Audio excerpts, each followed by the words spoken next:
El poder de la palabra en la vida del creyente. Parte 2. En el capítulo anterior dijimos que debemos estudiar la Biblia, porque es la fuente de la verdad y la felicidad. Jesús dice: bienaventurados los que oyen la palabra de Dios y la guardan. Cuando hablamos acerca de obedecer la palabra de Dios, tenemos que diferenciar entre dos clases de obediencia. Primero, la obediencia legal, y segundo, la obediencia de la gracia. La obediencia legal, o podríamos llamarla mejor la obediencia legalista, tiene que ver con el pacto de obras, el viejo pacto o el pacto mosaico. La obediencia legalista exige una obediencia absoluta, perfecta, sin una sola falta. Si uno falla, se acabó. Un movimiento en falso y no hay nada más que hacer. Ese es el pacto de las obras, pero a diferencia de él, Dios nos da el pacto de la gracia. La obediencia de la gracia tiene que ver con la generosidad, la misericordia y el perdón de Dios. La obediencia legalista dice que más vale que uno cumpla con todas las reglas o estará acabado. La obediencia de la gracia dice que Dios ve en el corazón un espíritu de gracia. Si Él ve una disposición sincera de obedecer, llena de amor y humildad, si ve una respuesta positiva a su palabra, aunque a veces fallemos, nos considerará obedientes, a pesar de que nuestra obediencia de gracia pueda estar llena de defectos. Lo que Dios busca es la actitud correcta. Ese es un principio tremendo que le quiero ilustrar. Juan 21, uno de mis capítulos favoritos, ilustra vívidamente varias verdades espirituales. Trata de Pedro, que se fue a pescar cuando no debió haberlo hecho. El Señor ya lo había llamado al ministerio, pero cuando él y otros discípulos se fueron a pescar y desobedecieron el llamamiento del Señor, no pescaron nada.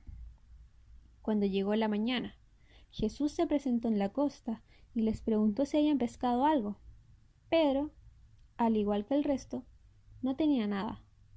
Fue una lección sensacional para ellos, porque Dios les estaba diciendo: si creen que pueden volver a pescar, se equivocan.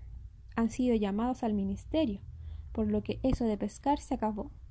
Yo puedo alejar todos los peces en todos los mares a los cuales se acerquen. Luego Jesús los invitó a desayunar. El Señor había preparado el desayuno, y me imagino que lo hizo como hacía todo lo demás. Desayuno, y ahí estaba el desayuno. Después de haber comido, el versículo 15 nos dice: cuando hubieren comido, Jesús dijo a Simón Pedro: Simón, hijo de Jonás, ¿me amas más que estos? Esa fue una pregunta interesante. Jesús usó la palabra más grandiosa que hay para el concepto amor. En el idioma griego, agapao, de la cual obtenemos la palabra ágape. En otras palabras, Jesús dijo: ¿me requete amas? ¿Me amas hasta donde se puede amar? Pedro respondió: me caes requete bien. Pedro usa una palabra diferente, que se refiere a un amor menor, filio. Y el Señor dijo: pastorea mis corderos. La segunda vez, Jesús dijo a Pedro: Pedro, ¿me requete amas? Pedro contestó: bueno, Señor, te quiero mucho. Jesús le dijo: pastorea mis ovejas. ¿Sabe usted por qué Pedro seguía diciendo te quiero mucho, en vez de usar la misma palabra para el amor que usaba Jesús? Sencillo, su vida no estaba a la altura de esa afirmación. Él sabía que si decía: Señor, te requete amo, Jesús le hubiera dicho: oh, ¿por eso no me obedeces? ¿Has olvidado que te dije hace mucho tiempo que si me amas guardarás mis mandamientos? ¿Cómo puedes decir que me requete amas cuando ni siquiera haces lo que te digo? Pedro no estaba dispuesto a caer en esa trampa, por lo que dijo: te quiero mucho. La tercera vez, Simón, hijo de Jonás, ¿me amas? Jesús dijo: Pedro, ¿me quieres mucho? Eso duele. Pedro pensó que estaba siendo justo. Ni siquiera iba a reclamar un superamor, pero Jesús cuestionó el amor que Pedro reclamaba. El versículo continúa diciendo: Pedro se entristeció de que le dijese la tercera vez: ¿me amas? Y le respondió: Señor, tú lo sabes todo, tú sabes que te amo. Pedro dijo: Señor, tú lo sabes todo, tú sabes que te quiero. Apeló a la doctrina de la omnisciencia. Quería que Jesús leyera su corazón, porque su amor no era evidente en su vida. La doctrina de la omnisciencia es una gran realidad. Pero cuando yo era niño creía que era mala. Creía que Dios iba por todas partes espiando a la gente. Ahora me doy cuenta de que si Dios no fuera omnisciente, habría muchos días en que no sabría que lo amo, porque no lo manifestaría en mi vida. Así Pedro dice, Señor, tú lo sabes todo, tú sabes que te amo. ¿Y sabe usted lo que le dijo el Señor Jesús a Pedro? Jesús miró al discípulo que ni siquiera podía decir que lo amaba con amor supremo, aquel que no podía ni siquiera obedecer, el que no podía siquiera permanecer despierto en una reunión de oración, el que metía la pata cada vez que tenía la oportunidad de hacerlo, que casi se ahoga cuando pudo haber andado sobre el agua, el que quería decir a Jesús que no fuera a la cruz, el que agarró una espada y trató de arrasar con el ejército romano. Y Jesús dijo a ese apóstol que había echado a perder tantas oportunidades, tú eres el hombre que necesito. 3 veces le dijo, apacienta mis corderos, pastorea mis ovejas, apacienta mis ovejas. Jesús tuvo en cuenta la actitud del corazón de Pedro, su disposición a obedecer, aun cuando Pedro metió la pata. Dios trabaja con nosotros sobre la premisa de una obediencia de gracia, no una obediencia legal. Pedro era un hombre que desobedeció una y otra vez, pero en realidad en su corazón quería obedecer. El espíritu estaba dispuesto, pero la carne era débil. El Señor Jesús sabía eso, y así es como Dios nos ve. Dios dice, mi palabra es fuente de gozo si la obedeces, y si obedeces mi palabra, llenaré tu vida de gozo. Él no quiere decir que si alguna vez falla usted un poquito, ese será el final del gozo y el comienzo de la desgracia. Más bien dice, si veo en tu corazón que quieres tener una actitud en tu vida que demuestre compromiso y deseo de obedecer, voy a pasar por alto esos fallos. Ese es el compromiso profundo, lo que Él busca, y esa es la fuente de gozo. A medida que usted estudie la palabra y escuche lo que dice, extrae sus principios y los obedece, porque tiene en su corazón obedecerlos. Entonces Dios derrama bendición y gozo.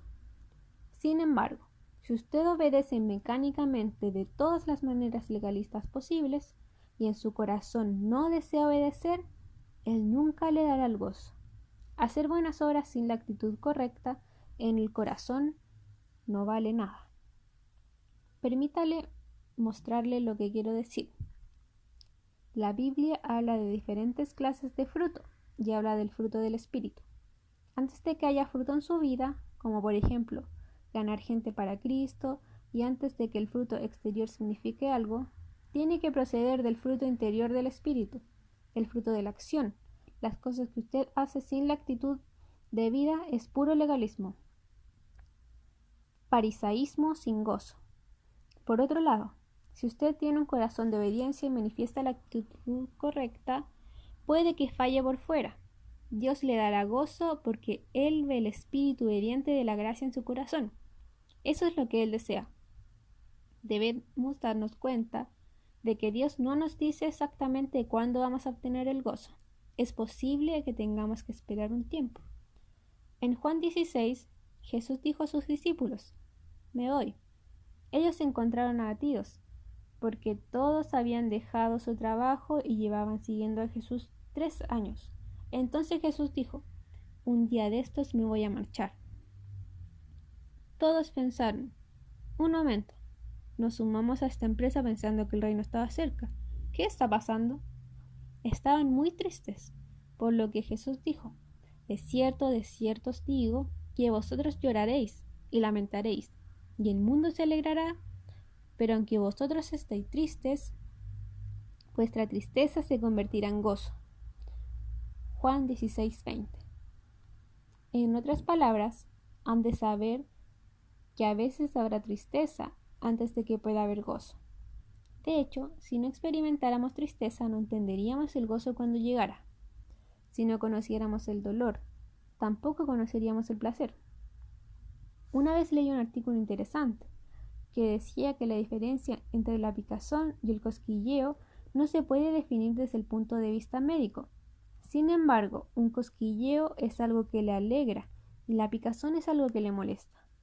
La diferencia entre el placer y dolor puede ser una línea muy delgada. Por ejemplo, a veces no hay nada más maravilloso que una buena ducha caliente, pero hay que entrar con suavidad para que no nos queme. Entonces de repente, la línea delgada entre el dolor y el placer. Si no conociéramos el dolor, no conoceríamos el gozo que puede producir el placer. Cuando estaba en la universidad, jugaba al fútbol. Durante todos mis años de universidad, me enfrenté a esa delgada línea entre dolor y placer. Uno tortura el cuerpo como un loco y le duele. Al mismo tiempo, a uno le encanta y siente una especie de placer perverso. Repito, creo que una de las razones por la que Dios permite la tristeza en nuestra vida es para que entendamos el gozo cuando llegue. Si obedecemos la palabra de Dios, Él nos dará ese gozo. Tal vez no de manera instantánea cuando lo queramos, sino siempre que lo necesitemos. Pase lo que pase en mi vida externa y circunstancialmente, cuando estudio la palabra de Dios, siento un regocijo que ninguna circunstancia puede afectar. Entonces, ¿por qué debemos estudiar la Biblia? En nuestro capítulo anterior aprendimos que en primer lugar es la fuente de la verdad, en segundo lugar es fuente de felicidad, pero esos no son los únicos beneficios, y debemos entender esos beneficios aparte de la obediencia legal. Tercer beneficio, la fuente de la victoria. Una tercera fuerza motivadora y la tercera razón para estudiar la Biblia es que la palabra es la fuente de la victoria. Pierdo mucho y eso no me gusta. Razono que si voy a hacer algo que he de hacerlo con la meta de ganar. Mi papá solía decirme cuando yo era pequeño: oye una cosa, Johnny, si vas a hacer algo, hazlo lo mejor que puedas. De lo contrario, no vale la pena hacerlo.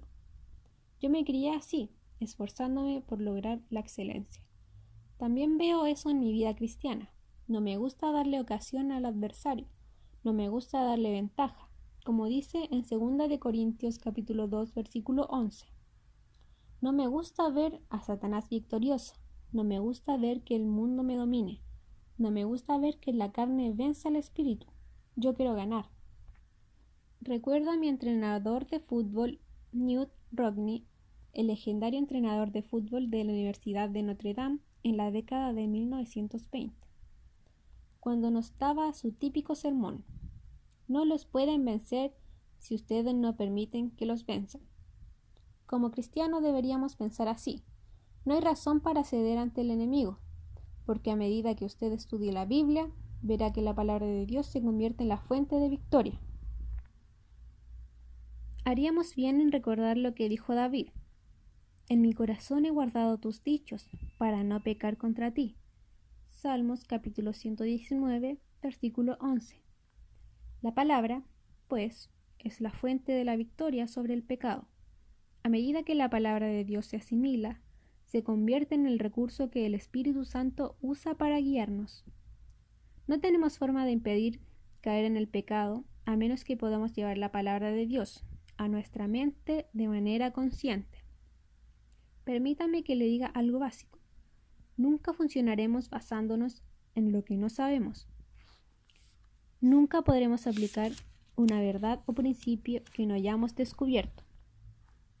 Por ende, a medida que alimentamos nuestra mente con la palabra de Dios, ésta se convierte en el recurso por medio del cual el Espíritu de Dios dirige y guía. Ahora, veamos algunos ejemplos específicos de la eficiencia de la palabra. Victoria sobre Satanás. Mateo capítulo 4, de los versículos 1 al 11. Mateo 4 ofrece una clásica ilustración de cómo enfrentarse a Satanás con la palabra de Dios.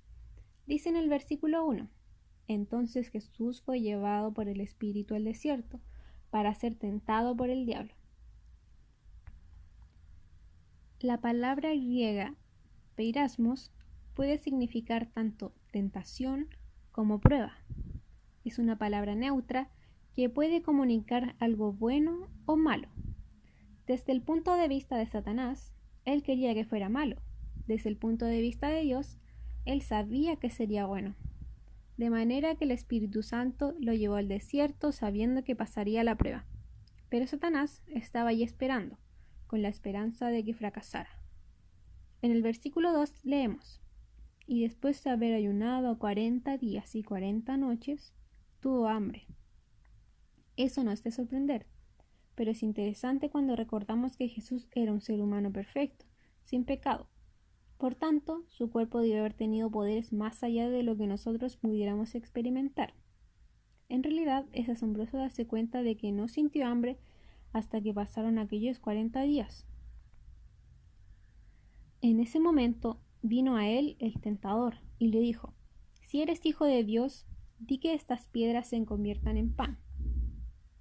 Lo que Satanás en realidad le estaba diciendo a Jesús era esto: óyeme, tú eres el Hijo de Dios, te mereces algo mejor.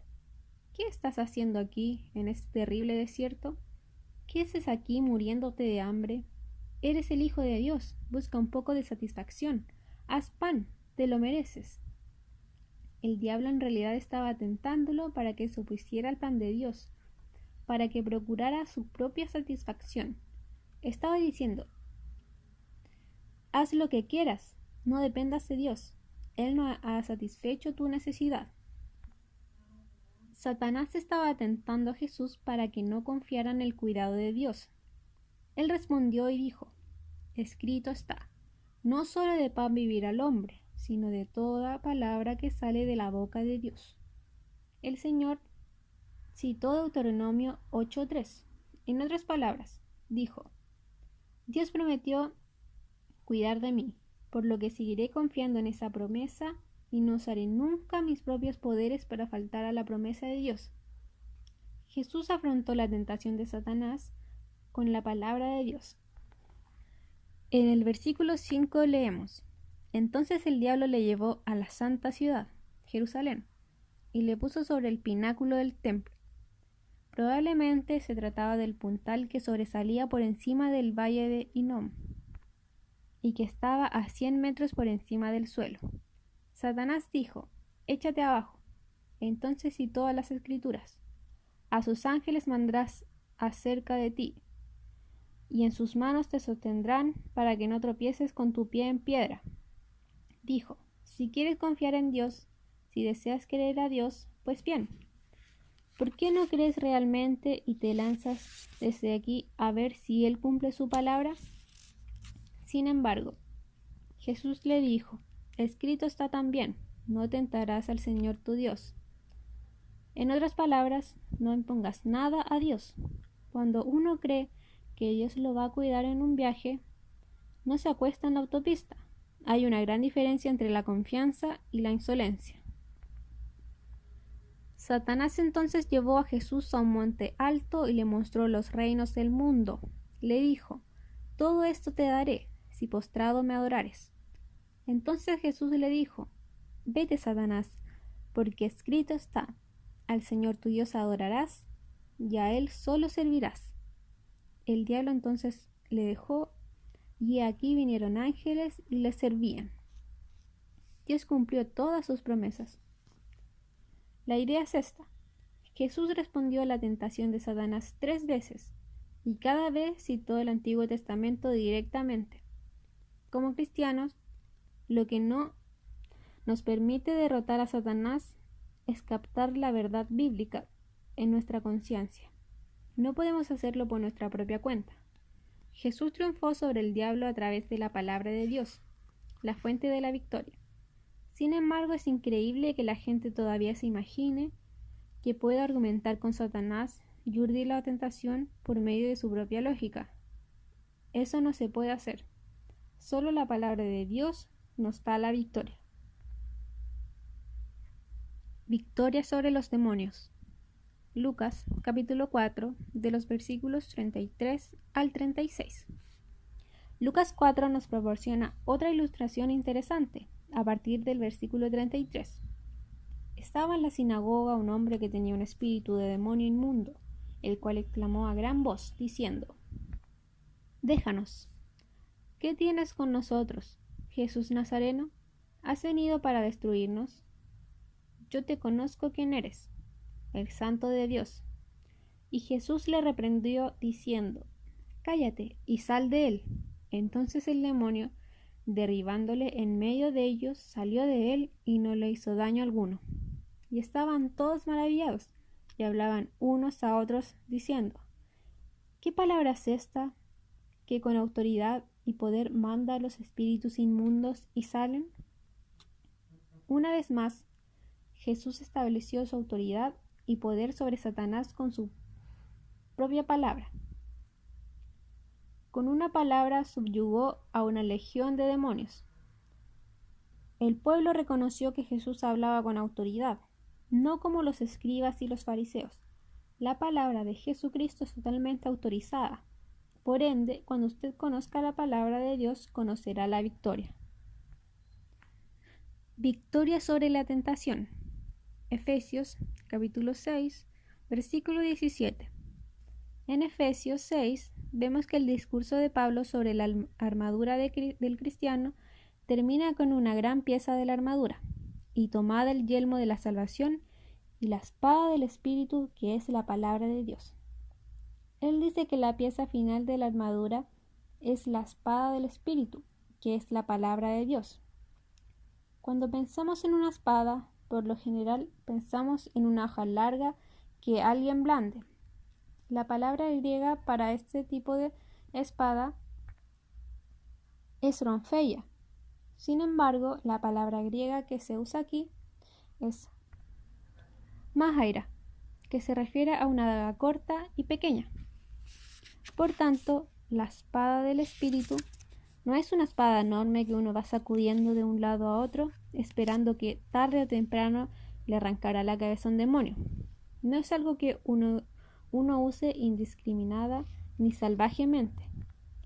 Más bien, la espada del Espíritu es una mahaira, una daga. Es incisiva, debe alcanzar un lugar vulnerable, porque de lo contrario no hace ningún daño. La espada del Espíritu no es algo general, sino un arma espiritual muy específica. Además, el término griego que usa para palabra en este versículo no es logos. Logos es una palabra general. La Biblia es logos, Cristo es el logos, una palabra en general es logos. Cuando el Nuevo Testamento quiere hablar de algo específico, usa la palabra rema. Aquí significa una declaración específica, de manera que la espada del Espíritu es la declaración específica de la palabra de Dios que aborda el punto específico de la tentación. Algunas personas podrían decir: bueno, yo tengo la espada del Espíritu, poseo una Biblia, pero usted podría ser propietario de un almacén de Biblias y aún así no tener la espada del Espíritu. Tener la espada del Espíritu no significa ser dueño de una Biblia, sino conocer el principio específico de la Biblia que se aplica al punto concreto de la tentación. La única manera de que los cristianos alcancen la victoria en la vida cristiana es conociendo los principios de la palabra de Dios, de manera que puedan aplicarlos a los puntos específicos donde atacan Satanás, el mundo y la carne. A medida que los cristianos se llenan de palabra, esta se convierte en la fuente de la victoria. No podemos vivir la vida cristiana sin estudiar la Biblia. Es la fuente de la verdad, el gozo y la victoria.